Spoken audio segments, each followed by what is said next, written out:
Hello everyone, welcome back to our YouTube channel Becoming a ROS Developer. I'm Desire and today we've got Antonio who has completed the course Linux Basics for Robotics and he'll be giving us a presentation on that. So what I'm going to do is to hand over the platform to him so he can begin his presentation. Alright Antonio, whenever you're ready. Yes. Good morning. My name is Antonio. I'm a automation and robotics engineer from Federico II of Naples. And today I'm going to show my project for the Linux for Robotics course of the Deconstruct. Okay, first of all, we can start showing the simulation on the real robot. Okay, first of all, we can move to the path of our project using the command cd. So cd rostru src linux project. In this folder, we have some files. And we must execute first of all, the robot interface.py, which is a ROS node. And then we can execute our project, which is Linux project sim finish.bash, which is a bash script. First of all, we must connect to the physical robot. I've done a reservation for this one. So we connect.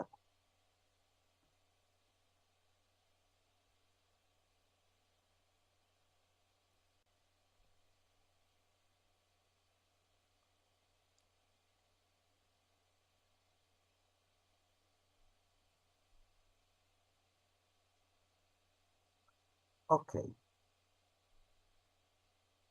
Uh, uh, okay. Okay. We have these two cameras pointing on the environment where there is our fastbot, which can move freely in this environment where there are obstacles. The objective of this project is write a bash script to avoid obstacles in this environment. So, okay, I I have to go again to the folder.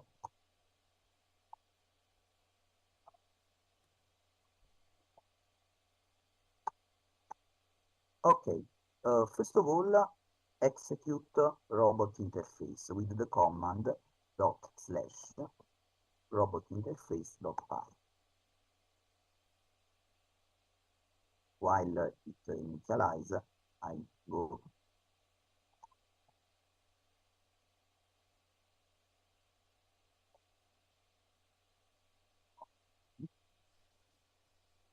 Okay, it's ready, so we can execute our code. Let's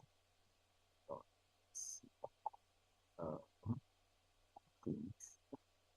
Okay, so now we are setting parameter.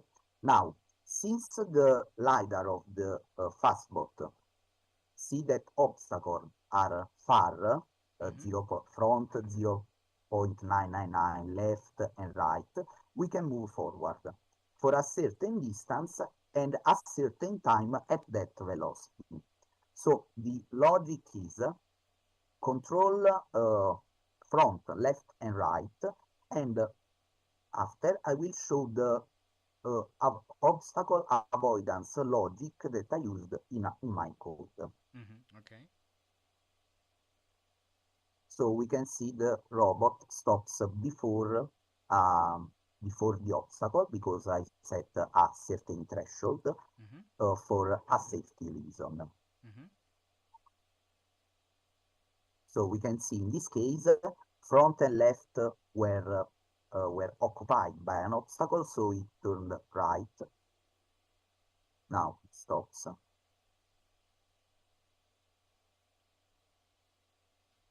Okay. Now should turn right. All right. So the this was the obstacle avoidance script that was running, right? Yes. All right. So can you also be running the statistics dot bash on the side so that we see them concurrently?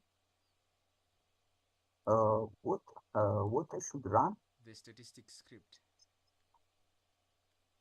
the Statistics robot scripts. statistics dot bash. I think you should have created that one. Uh, Let me check.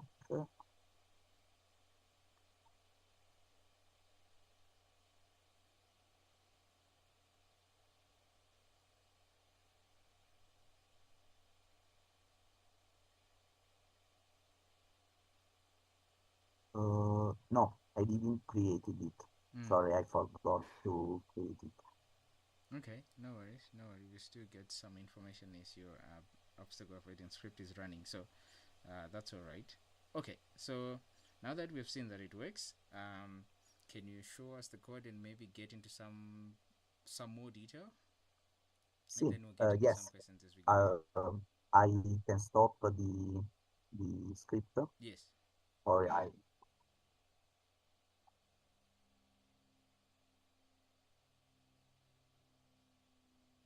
okay, I disconnect from the robot.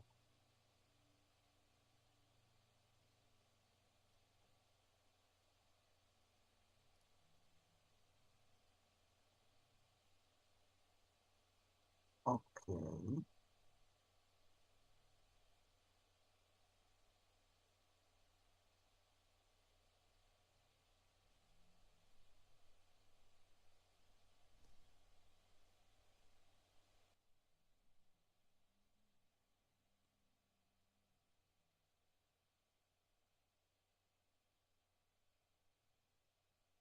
okay. This is my code. Mm-hmm. So first of all, we have these five function. The first three function are used to get data which came from the leader of the robot. In Mm-hmm. particular, we can get the right scan value, the front scan value, and the Mm-hmm. left scan value. Then we have two functions to set the velocity of the robot, the linear and the angular velocity. So we initialize some parameter, which are the linear velocity and angular velocity to zero to have the robot steady. Mm-hmm. Then we set two threshold. The first one is for front distance, is a safety parameter, Mm-hmm. and the other one is for side distance from an obstacle. Mm. Okay. Then we have our main loop, where the um, the all the code execute.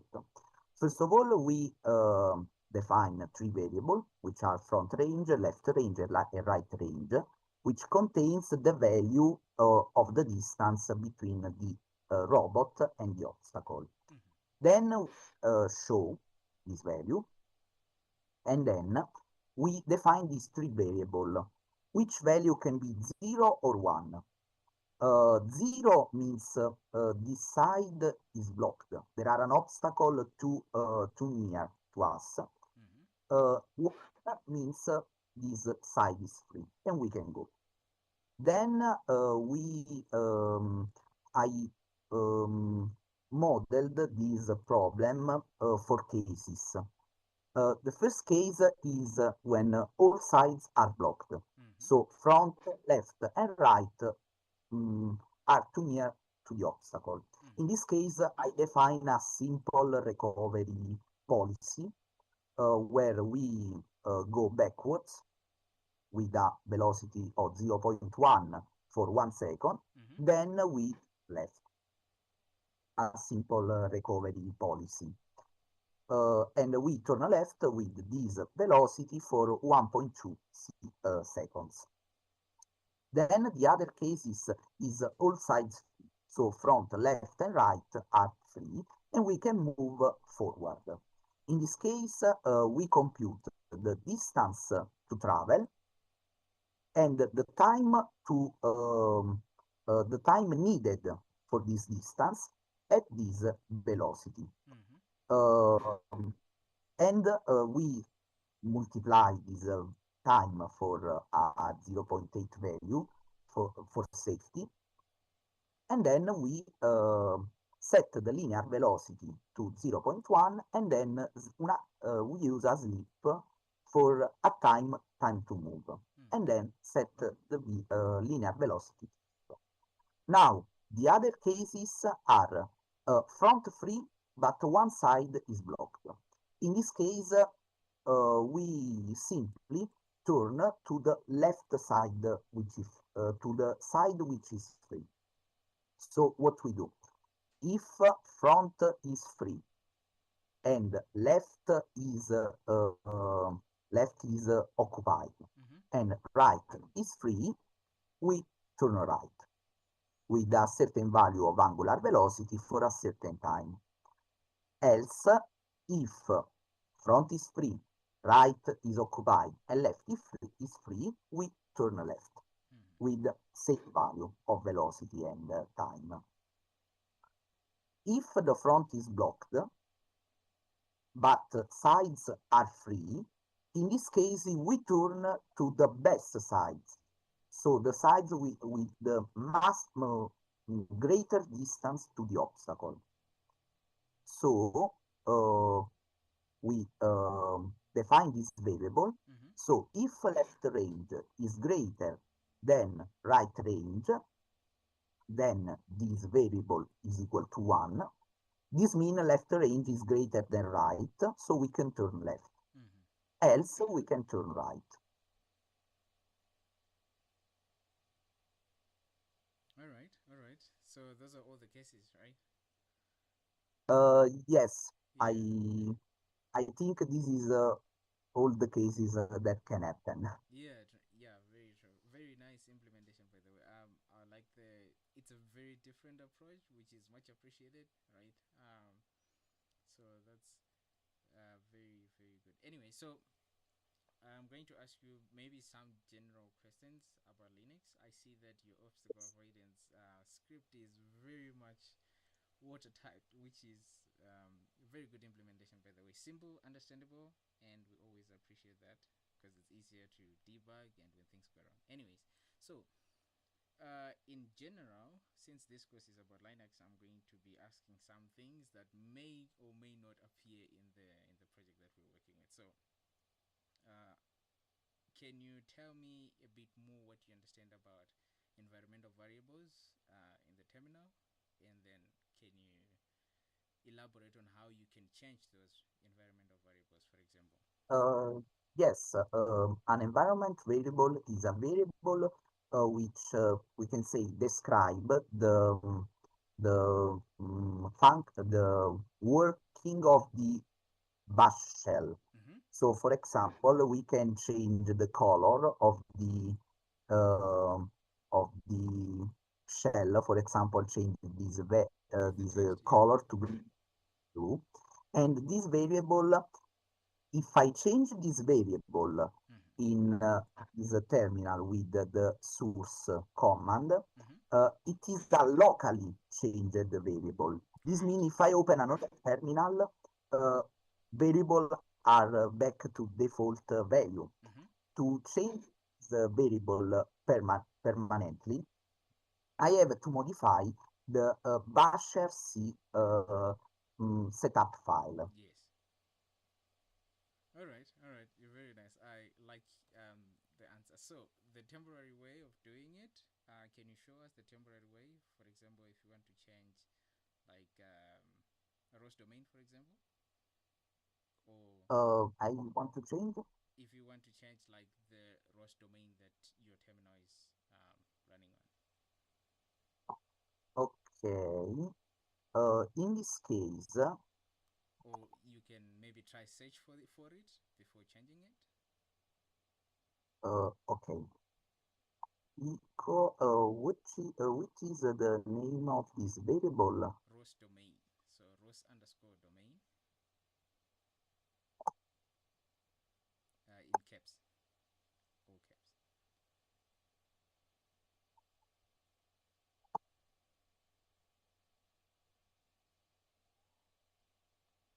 you left something. Yeah, okay, there we go. So when it's empty like that, that means it's basically zero, right? So if you wanted to change that to one, how would you do it?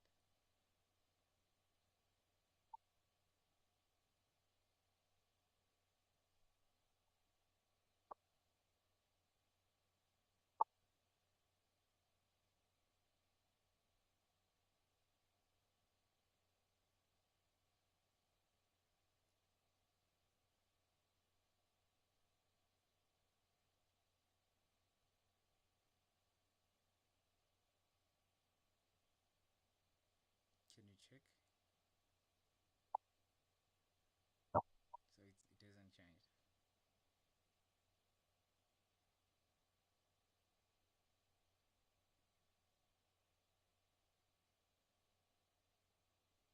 No. I think Uh, you're using a different keyword.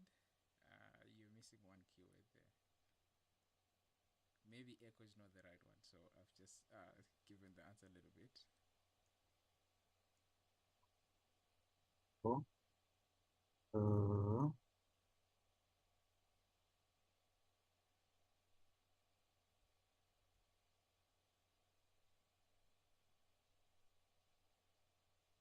I already tried the source.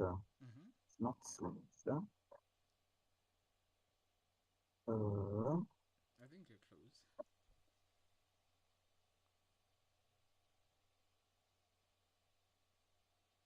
mm, It also starts with an E.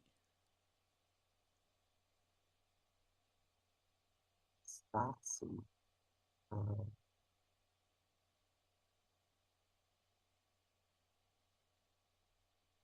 mm,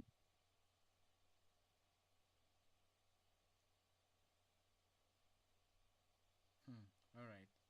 No worries. I'll leave that for you as something to look for. But thank you very much for yes, a wonderful presentation, Antonio.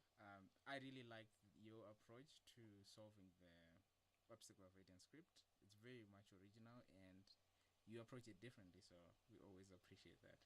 So what I'm gonna do is we'll wrap it up here, and then we'll finish our conversation on Zoom. All right. okay. All right. So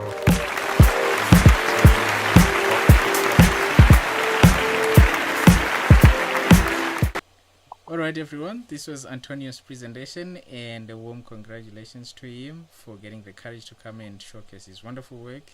And I would like to encourage all those of you who want to try this project or any other one that we offer certification on to do so. And you can also book your slot where you can come and present and also demonstrate the key concepts that you've understood. So, until next time, keep pushing your ROS learning. Bye bye.